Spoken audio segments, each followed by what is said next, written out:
Hello, tech fans, and welcome into the latest TechSideline podcast, originating from TSL's high-tech studios in the Virginia Tech Corporate Research Center. Whether you're watching or listening, live or archived, we are so glad you could join us today as we record on Monday, September 23rd, and talk ACC football, the Transitive property, and attendance, and much more. Our crew today, we've got Malcolm, yes, he's related to Stuart, behind the scenes producing on the podcast set, our managing editor, Chris Coleman, our founder and head honcho, Will Stewart, and I'm your podcast host, Evan Hughes. So glad that everybody could be with us as we record on this Monday morning. A reminder that the TechSideline podcast is presented each and every week by the Fisher Law Firm, Virginia's trusted DOI and traffic defense firm, dedicated to defending individuals charged with traffic-related offenses. From their offices in Blacksburg and Roanoke, the Fisher Law Firm handles cases throughout the Commonwealth of Virginia. To date, the firm has defended more than 30,000 people charged with moving violations. For free consultation, call anytime, day or evening, toll free at 1-800-680-7031 or email them at info@fisherlegal.com. I think we need to just call it 40. I bet they've done another 10,000 since we started doing this. It grows all the time. I think I might just start saying 40,000 and growing by the day. Yeah. Because so I think my crew has taken Jonathan with us up to Notre Dame. I think he's going to be hanging with us, and that ought to be fun. He loves to talk politics, and so does Russian Hokie. So they'll be together in the TSL van for 8 hours driving up there talking politics. That ought to be really interesting. Fantastic. Guys, It's great to be back with you on this Monday morning. How's everybody's weekend? Solid. It was nice. I love bye weeks. I just love them. You know, it's a chance to relax and watch other teams play, and you know, it's just really nice. I don't wish every week was a bye week, but I wish we had like 5 or 6 of them during the season. I went to the beach. Did you? Yeah, I did. So far, that's been my favorite week this football season, considering how the first 3 games went. So, in all seriousness, one of the things that happens when the discussion around Virginia Tech football ramps up, Chris and I can't get away from it. No matter where we go, we cannot get away from it. Of course, we get it all day at work, which is fine. It's our jobs. If he tries to go out and watch a Braves game, people at Champs want to talk about Virginia Tech football. I was at Kroger a couple weeks ago. Remember I told you this story? Yeah. And a guy came up to me. I have no idea who he was. Asked me why we weren't playing Cole Beck and how Cole Beck would turn our running game around. And I'm like, he's got a broken collarbone right now. So I can understand, like, I understand, like, I've seen Fuente in Kroger and, like, farmers market and things like that. I can only imagine some of the stuff he hears when he's out doing things like that. Well, you know, Dave Brain used to talk about when Frank was struggling early in his career. Dave said he quit going to church because there was one guy at church that would hassle him every Sunday about Frank Beamer and when he was going to fire him. So Dave was like, I quit going to church and I started going into Frank's coaches meetings and just sitting and watching and hanging with him while they reviewed film. And Dave said that's how he knew Frank was a good coach, was from sitting in on those sessions. It's probably how Dave knew Frank's assistant coaches weren't good. Yeah, we'll just leave it at that. So anyway. That's an interesting story. I love it. Well, listen, we've got a great podcast on hand today. Again, since Virginia Tech's coming off the bye week, we preview Duke on Wednesday. So we'll kind of throw it around the ACC, get some thoughts. We'll talk about attendance, which will be an interesting topic around the ACC and some specific schools like UVA. And we've got a lot coming up on the TechSideline podcast, again, which is brought to you by the Fisher Law Firm each and every week. Before we dive into it, though, let's take a look at Will's Twitter bio. You can follow Will on Twitter at WillStewartTSL. He puts a new lyric in his bio, song lyric. Not every week, but fairly often. And we've got a good one this week. I'll be honest, I read it, and I apparently I need to try and do my best country accent for this. So here it goes. We'll say it, and we'll get to it. Okay, you just kind of tipped our hand on where it comes from. But anyway, go ahead. That's my bad. I whispered, honey, let's just go on home and have some onion rings and watch TV. So have at it on Facebook Live, and we'll get to that at the end of the podcast. Awesome. Looking forward to getting. And there's actually a little bit of a story there. So okay, not a huge story, but a story later after we identify what it is. I think it's fairly easy, but we'll see. All right, guys. Well, let's go ahead and dive right into it. We'll kind of take a look at the ACC to begin the podcast and what happened this weekend. First of all, we'll begin with UVA picking up a win against Old Dominion. The Monarchs led in the fourth quarter. It looked like maybe ODU would pull off another big in-state upset, but Virginia was able to pull away in the fourth quarter. Did you guys get a chance to watch that game, and what were your thoughts? I watched the second half. I think it's time we go ahead and acknowledge that Old Dominion's defense is about 100 times better than it was in recent years. They changed defensive coordinators. Gary Caldwell, is that his name? David Blackwell. David Blackwell. Gary Caldwell, David Blackwell, whatever. Yeah, whatever, something like that. But he did a really good job in 1 year at East Carolina turning that defense around. At East Carolina, he took a guy who the year before had been the fifth string running back and made him into the AAC Defensive Player of the Year. Yeah, they got a position called the Bandit, which is that kind of like Tech's whip / nickel? Or is it more of a hybrid defensive end thing? I don't remember. I think that's the hybrid defensive end. Yeah, I think the guy they've got playing it now at ODU was a defensive end. Mm-hmm. I'll admit, my concentration wanes sometimes. Yeah, but at any rate, that guy's done a great job. He was basically the Bud Foster of FCS for a while. Was the linebackers coach at Clemson for about 6 years. Run a fairly similar scheme to Virginia Tech. You see where I'm getting at here? Yeah, you see where we're headed. You know? Yeah, so Chris, I think ODU's defense is legitimately good this year. Very, very physical. You know, it's not like UVA was up there having breakdowns on the offensive line.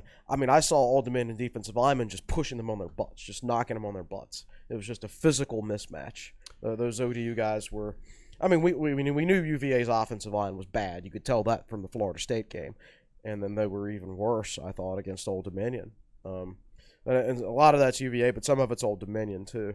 And as far as UVA goes, I mean, look, they're better than they normally are. They've got a good defense, and they've got a senior quarterback who can make things happen. He makes exceptional plays. But basically what they are is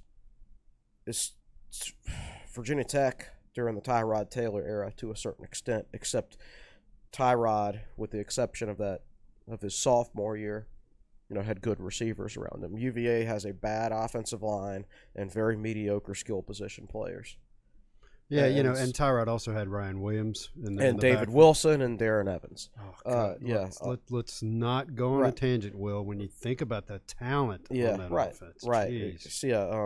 But a lot of times that offense was Tyrod Taylor taking a play that didn't work and making it work. Well, and that's how UVA beat Florida State when their superhero quarterback did that. And we talked about this on the podcast a couple of weeks ago, where I watched I think it was the 2008 Boston College Virginia Tech game up in Chestnut Hill, and just how horrendous Tech's offense was. And it was exactly that. Unimaginative running plays, Tyrod dropping back to pass and running for his life. All freshman wide receivers. Yeah. Was that game kind of like a cloudy, overcast game in Chestnut Hill? It was a night game. It was the game where Virginia Tech won the turnover battle 4-0, had 2 defensive touchdowns, and still lost 28-23. Anyway, let's not go down that path. Let's not. Right. So Virginia at a 4-0 start. We'll spend a little bit of time on the Cavaliers. They're up to number 18 in the polls. They play number 10 Notre Dame this week. I don't know if you guys got a chance to watch the Notre Dame. I watched that out of the corner of my eye on one TV over here while I watched the Virginia game over here. Yeah, I mostly watched UVA. Sometimes, I've got Dish Network at home, and it's got a pretty cool feature where you can do a picture-in-picture and split the screen up into 4 quads. And sometimes that's really cool. I can basically watch 4 college football games at once. I only get sound on one of them at a time, but you can kind of keep track of things. And so with a 55-inch TV, that works out to 4 27-inch TVs. So I gotta get me a 65-inch TV, so I'm watching 4 32-inch TVs basically. But I didn't do that the other night. I wanted to focus on UVA and ODU, but I did watch some of the end of the Notre Dame Georgia game. And by the time I got to it, the announcers were basically saying, Notre Dame at the beginning looked fast and they were hanging with them. It's just they wore down after a while. So obviously we're not Notre Dame experts, and we don't spend a ton of time looking at UVA, but that is one of the focal points this weekend in college football. Will be number 10 Notre Dame at home, number 18 Virginia. Do you think the Cavaliers just from what you guys have seen, can they hang with Notre Dame? Is that a game that could be? I don't see how they're going to score. I just don't see how that offensive line and their average core receivers are going to function against Notre Dame's defense. You know their quarterback Perkins is sore today, man. He took a beating the other night, especially that hit late in the game where he stayed down for a long time. Yeah. I thought he was done then. Yeah. So he's going to be sore. He's not going to be 100% in late November. He's not 100% now. He probably wasn't 100% when Tech played him last year because he is their offense. He's like a running back that has to carry the ball too much, you know. I mean, That's a good point. Except he's playing quarterback. So I just don't see it. I think UVA's defense is capable of going up there and playing a good game and keeping them in it for a while. I think they'll be competitive. But over the course of 4 quarters, I think Notre Dame will steadily pull away. Because I just don't think, I don't think the UVA offense will be able to do much, like 27-10, 31-10, something like that. So, getting back to UVA and ODU, I thought one of the things that might happen this weekend was that UVA might smoke ODU. And then we'd have to put up with that on the message boards, speaking of the transitive property of football. If UVA goes out there and beats ODU 48-10 and Tech only beat them 31-17, then, that gives another bone for the discontented to chew on. Well, that didn't happen. ODU got up on them. I think it was it 17-0? 17-0. And quite frankly, they should have won the football game. Oh, they gave it. Two plays. That awful pick six. They threw a pick six. It was terrible. It was just terrible. And then going for it on 4th and 1 from your own 30. Yeah. Now, no, it's one thing if they'd been on UVA's 30, but even if they'd picked up that first down, they got 70 yards. They got 70 yards to go to the end zone. They got 40 yards to get in field goal range. They hadn't picked up 40 yards since the second quarter. I think they were down. It was 17-7 at halftime. Yeah, but what was the score? It was 17-14 at this point. And they were winning, and they did that. Yeah, right. They were winning when they did it, and UVA's offense was showing no signs of life at that point. Yeah. So they went for it, didn't get it. UVA goes 30 yards for a touchdown. Yeah. Just awful. That was awful, some bad awful coaching. Yeah. So I think we do need. I think we need to admit not just that ODU's defense is a lot better, but same as the team that we watched last year in their stadium. That's a physical football team. They've got some. I don't want to use the word skill, but that's a pretty decent football team. Defensively they're more physical. They basically had 2 or 3 guys last year. Their offensive line is just got obliterated by UVA's defensive line. Yeah. But they lost some of their more physical players, yet as a whole, their defense is more physical than it was a year ago. Yeah. They lost the guy who plays for the Giants now, the defensive right. end. They lost that big physical running back. Lost a couple of NFL caliber wide receivers. Right, who were both on. So here's what I think about ODU. When you look at them, I think they passed the eye test. I think one of the things they struggle with is I don't think they're well coached, and that was shown in the in-game coaching the other night. Yeah.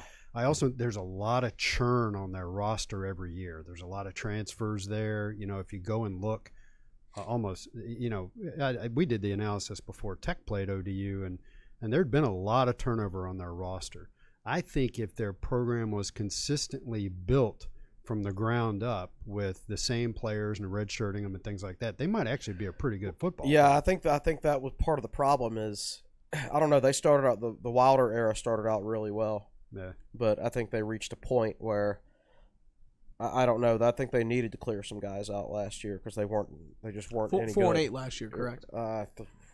Maybe. Yes, 4-8, including yeah. the win over Tech and a win over VMI or something like that. Yeah, so they were a bad football team.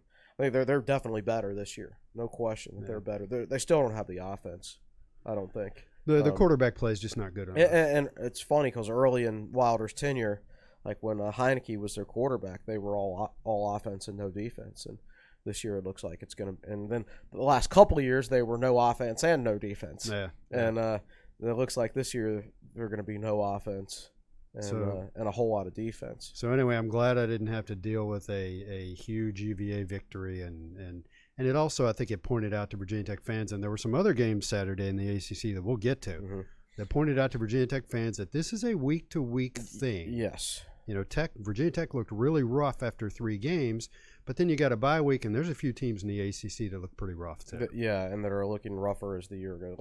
Like UVA, believe it or not, they do have weaknesses, right? Yeah. And you saw those on full display. Actually, you saw them against Florida State with the offensive line. It's just we all know about Florida State. They're a bit of a train wreck right now. Yeah. And we'll get to those ACC scores in just a moment. I want to wrap up with Virginia about this. Clearly, the next 2 weeks for UVA, maybe the biggest point of their season, going to South Bend to play Notre Dame, and then they go to Miami to play the Hurricanes. After that, Duke, Louisville, Carolina, Virginia, Georgia Tech, Liberty, and then Virginia Tech to close their season.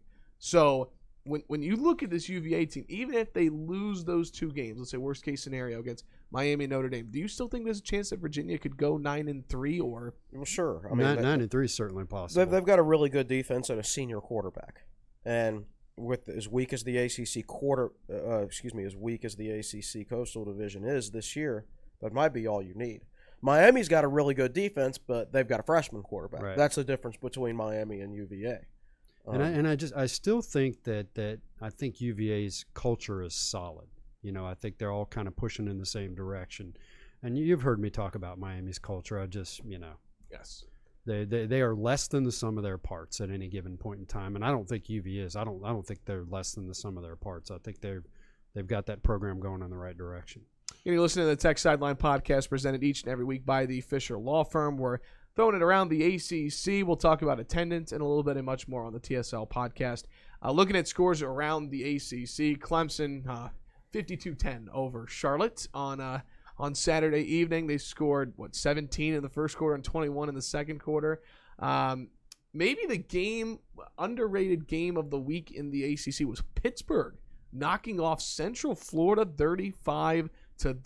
That UCF team has a ton of athletes and a ton of talented quarterbacks. That's a big win for Pat Narduzzi and Pittsburgh. I watched a good portion of that game, and what impressed me particularly early on was, they come into the game talking up UCF's offense and how fast they play and how many weapons they have, and they spent a good portion of the first quarter getting mauled by Pittsburgh's defensive line. I was really impressed with Pitt's play.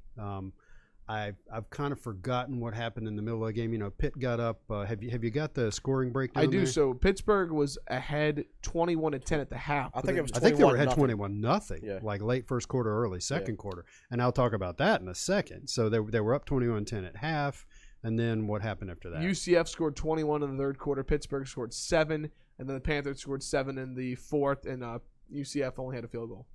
Yeah, so it wound up being 35-34, right? They scored on the last drive to win the game. Yeah.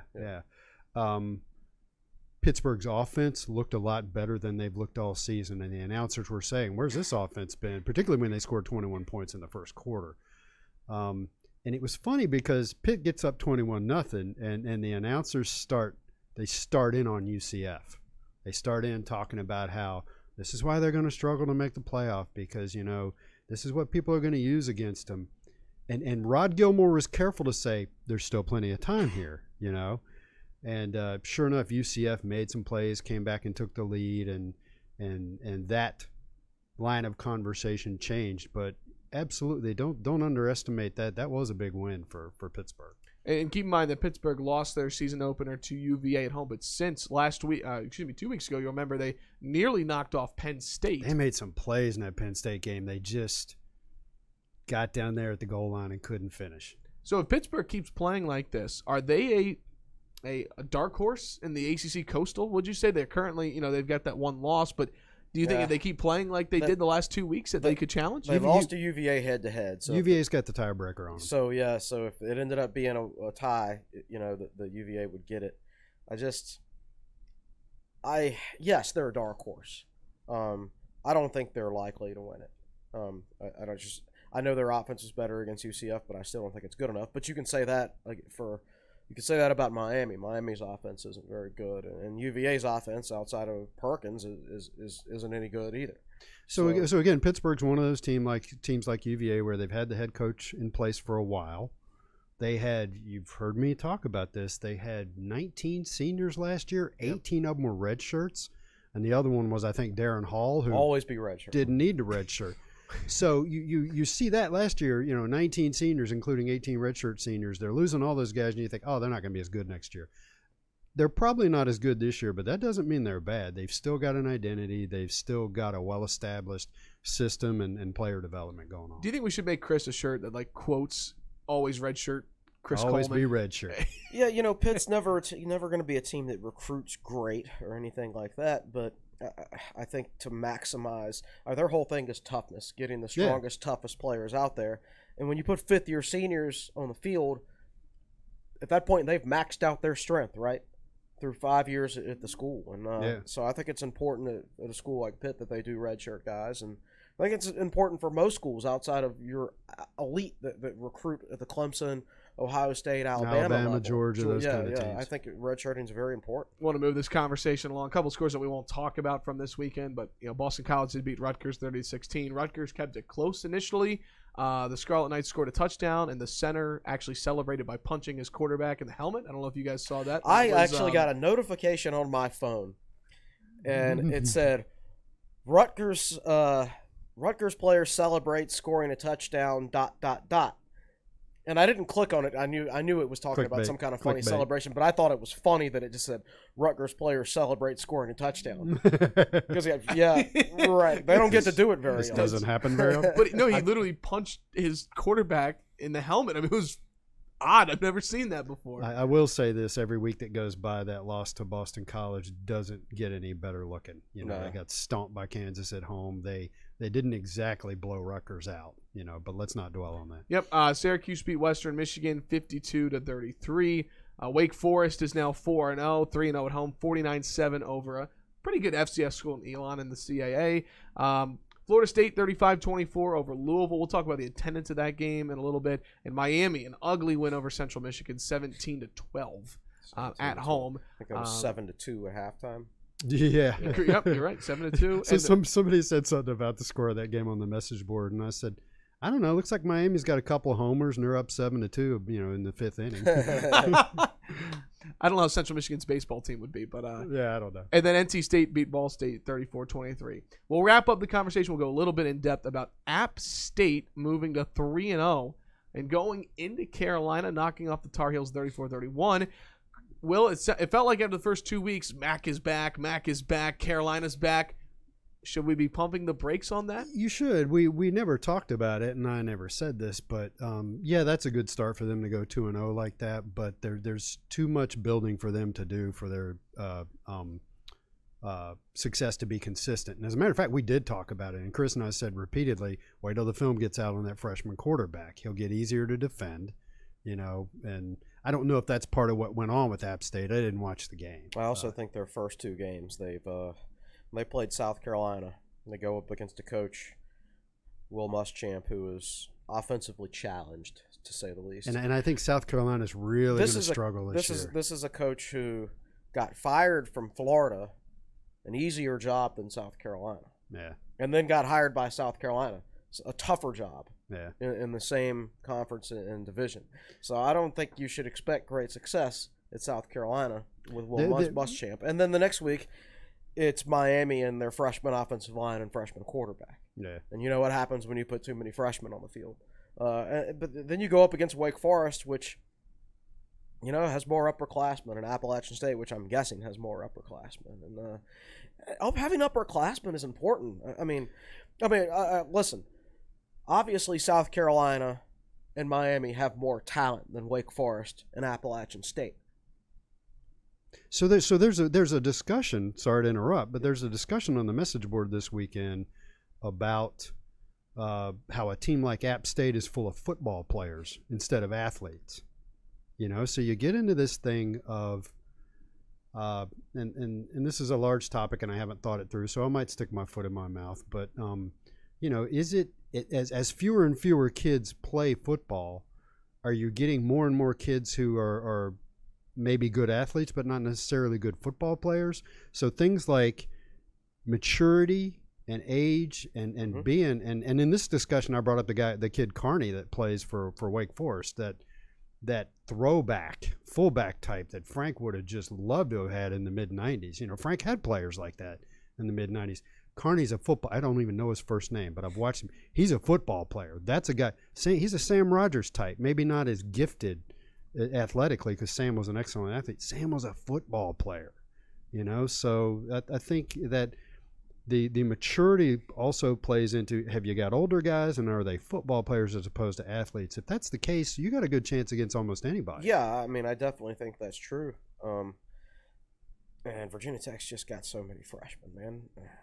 I mean, we saw when Virginia Tech had experienced players on at least one side of the ball, they went 10-4 and 9-4 under Fuente.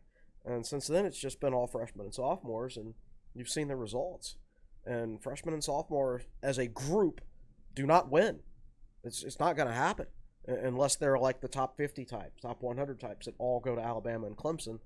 If you get them all that ultra talent together, then sure they can win. But your average 3-star recruit, that they need to redshirt and coach them up. I see so many guys that are against redshirting these days. I mean, I read so many recruiting interviews, whether it's on TSL or 247 or wherever, and you see guys saying, "Yep, I want to go to a place where I can play as a freshman and enjoy my 3 to 4 years at the college level."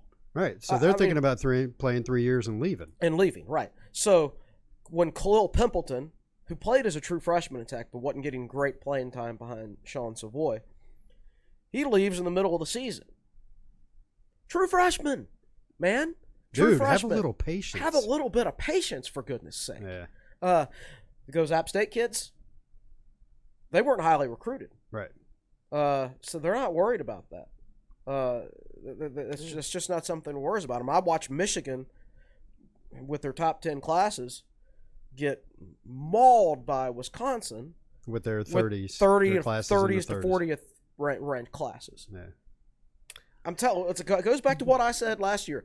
I don't think recruiting higher rated classes is necessarily good for Virginia Tech unless they're really highly rated. Unless they're really highly rated, you get to that point in the middle where, yeah, you've got guys that other schools want. You've got guys that think they should come in and play early when they shouldn't, and all that, and they get thrown out there before they're ready, and then they transfer out because things aren't going how they envision their career going. Blah, blah, blah. Guys like Devin Hunter are rare. Highly rated guys who come in and don't get a lot of playing time right away, and then don't jump into the portal. Exactly. That's why Tech fans, regardless of how Devin Hunter's career works out, right, he will always have the respect of Virginia Tech fans. Yeah, he should. Absolutely, he should because of that. So to me, I'm not convinced that like signing higher ranked classes is good for Virginia Tech, because I don't think that's the culture we need to build of guys coming in demanding playing time as true freshmen, there's too much not redshirting. There's too many guys. Exactly. Bailing. I'd rather recruit at Wisconsin level, have guys accept redshirting, and then build it from the ground up, have an experienced team of redshirt juniors and redshirt seniors and things like that. So that gets into another thing, and again, I don't want to hijack this podcast with it because it's actually kind of a large topic. One of the things that is pressuring college football coaches now that the transfer portal's become such a thing, is not only do you have to get guys in, but number one, you kind of have to keep re-recruiting them. You got to take everybody's temperature all the time and see how they're doing. And number two, you have to build a culture in your program that makes guys want to stay even if they're not getting playing time. And that's tricky. And the easy way to say it is it has to be fun. And I've said this before, football's not fun. It's a tough sport. So if you can make the team culture one of fun, and again, that's an area where Clemson has excelled. They've made things fun, and I've talked about that before. So suddenly it's this challenge of, man, you got to keep re-recruiting these guys, and you got to make sure you have fun. And some coaches, the fun is not in their DNA, and again, let's not hijack the podcast, but that's part of the discussion. No, certainly an interesting discussion, and that was fun. That'll kind of wrap things up as we look at the ACC as a whole from this week. Let's do this. We were going to talk about attendance, right? I'm going to take a timeout. We're going to take a timeout because the TSL podcast is presented each and every week by the Fisher Law Firm. When we come back, we will talk about attendance in college football. Interesting discussion to close out the podcast. This is the TSL podcast presented by the Fisher Law Firm.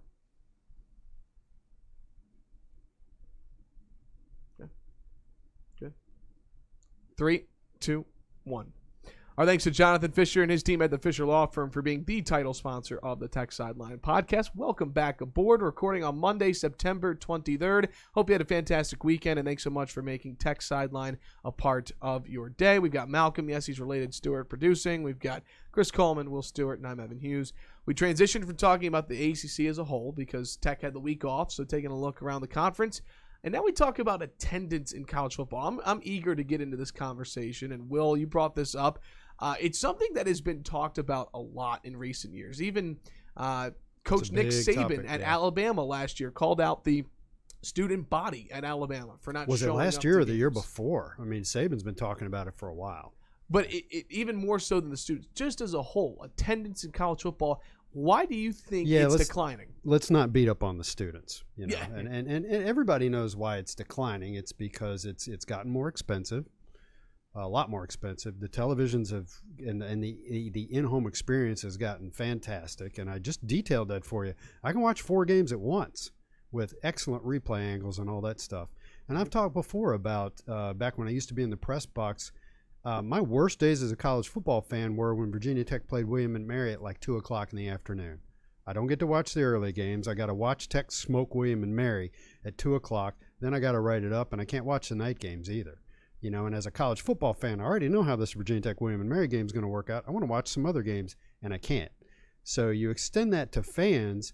If a fan goes to an afternoon game, he can't watch the morning games, and he can't watch the night games. So he loses a whole day of college football, and there's a ton of college football on television, and your refrigerator's right over there with your favorite beer, and there's a bathroom you don't have to stand in line for. You know, that's all well-known stuff.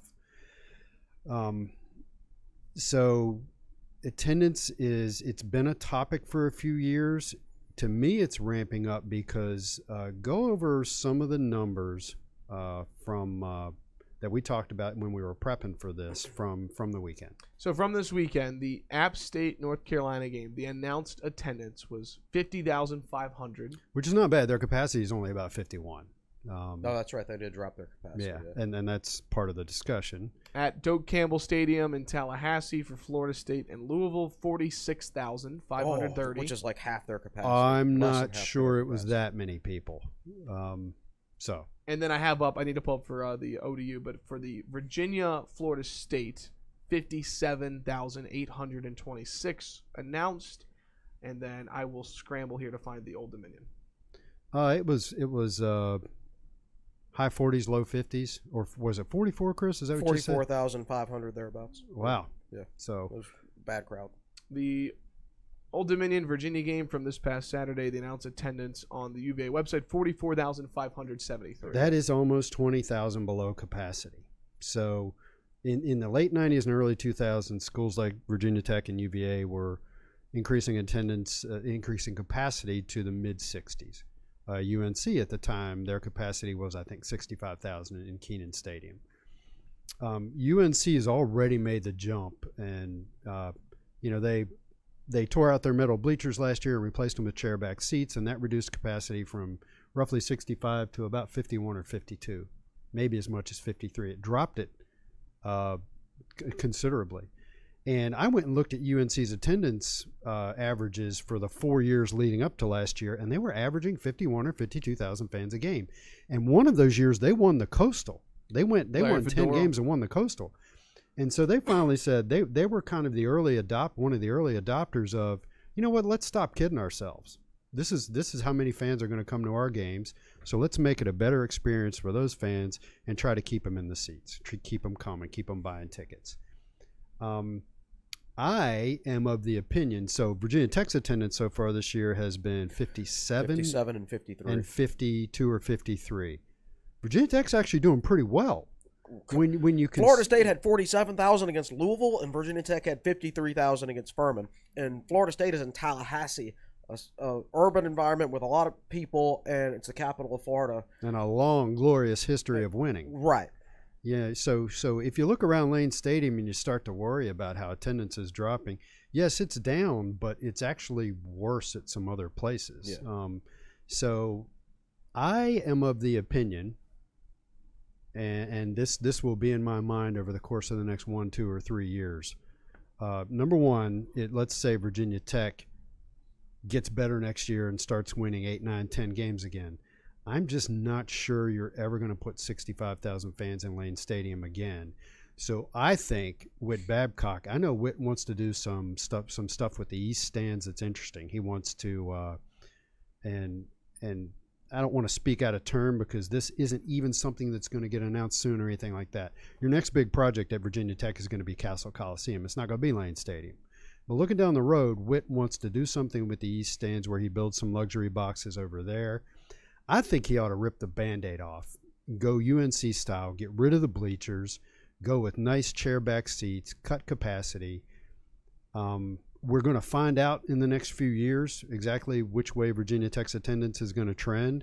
I think you need to do like UNC did and get out ahead in front of it and just go ahead and make the change. So I don't know that I have a whole lot more to say than that. No, that's interesting. And let me thank Jim Weaver again for not expanding that stadium to 75,000. Yeah. So remember there were 3 options. I forget what the third option was, but option 1 is obviously the one they went with. But option 2 was to say, yeah, we're not going to build all those luxury boxes or club seats. We're just going to take seating in the West Stands all the way up to the top, 75,000 seats. Yep. And they chose not to do that. Yeah. Thank goodness. I think the third option might have been North End Zone. North End Zone. Doing it like the South End Zone. Yeah, I think you're right. Now Jim's reason wasn't because he was a soothsayer who saw the decline in college football attendance. He went and talked to NFL teams, and they said, yeah, we're building them 60 to 65 right now with lots of luxury seating, right, and you make more money that way. Right. You know, Jim's focus was always making more money. Right. But regardless of his motivation, it was the right decision. It was the right decision because imagine if we did not have those luxury boxes and stuff, and we just had a bunch of empty seats that we were still paying debt service on. Yeah, 52,000 fans in a 75,000 seat stadium is a worse look than 52,000 in a 65,000 seat stadium. I do want to make sure I bring this up before we turn it over to Facebook and Malcolm. The transitive property of football. And we talked about that earlier. If UVA had beaten ODU 48-10 or something like that, how Tech fans would have gone nuts, you know. And are you a believer in the transitive? I am not. It's kind of like recruiting rankings, star rankings. I am not in favor of the recruiting of the transitive property of football if you're just looking at a couple of games. But you do get a transitive property of football if as the games start to pile up and you play 4 games and 6 games and 8 games. But even then, you get surprising results from time to time. And you look at recruiting star rankings the same way. There are 4-star recruits that that flop.